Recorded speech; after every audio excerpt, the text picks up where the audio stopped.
কে? চাঁদা নিতে এলাম কাকু। কাকু চাঁদা নিতে এলাম।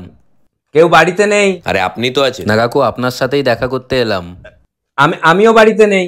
দেখ এটা কোনো কথা হলো? কাকু চাঁদাটা দিন, চাঁদার জন্য এলাম। চাঁদাও বাড়িতে নেই। পেন্সিল কম্পাস আছে, হবে? দেখ আপনি বাইরে আসুন তো, তখন থেকে বকবক করছে। এত ডিস্টার্ব করে না। হ্যাঁ, কি হয়েছে বলো? কত চাঁদা আরেকবার বলো। 2000 টাকা। মানে এই 2000 কথাটা উচ্চারণ করার সময় গলাটা কেঁপে উঠলো না? একটু বিবেকে বাঁধলো না? তোমাদেরও কি বিবেক নেই? তোমাদের নাম কি ঐশ্বরিয়া রায়? একটা অসহায় মানুষ যখন বিপদে পড়েছে হঠাৎ করে, তার থেকে 2000 টাকা চেয়ে নিতে হবে? কাকু কি বিপদ কিছু জানি না তো। কখনো জানার চেষ্টা করেছো?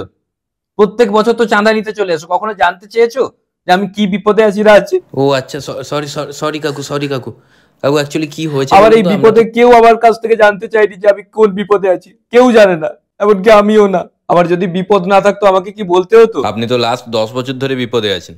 কি ধরনের সত্যি কথা এগুলো? একটা সময় ছিল যখন চাঁদার জন্য আমাকে বলতে হতো না, বলার আগেই আমি না করে দিতাম। আমাদের অবস্থা কত খারাপ জানো? আমরা ডিম আনি ডিম খাই। দিন আনি দিন খাই হয়। আমরা ডিম আনি, তোমাদের কি? 2000টা বড্ড বেশি বাড়াবাড়ি নয়? আমাদের কি আর সেরকম ফ্যামিলি? জাস্ট খেয়ে পরে শপিং করে সিনেমা দেখে কেএফসি গিয়ে দিন যায়। আমাদের অবস্থা খুব খারাপ। আমাদের কি বলতো, আমাদের মানে খুব খারাপ অবস্থা। চিজ আনতে স্যান্ডউইচ ফুরোয়। ঠিক আছে, এতটা এসছো কষ্ট করে, আমি না কিছু দিয়ে ফেরাবো না। আমারও থাকলো, তোমাদেরও থাকলো না। 200 টাকা নাও। আরে কাকু 200 টাকায় কি হবে? আরে বললাম না তোমাদের থাকলো না, কি কথা কম বোঝো নাকি?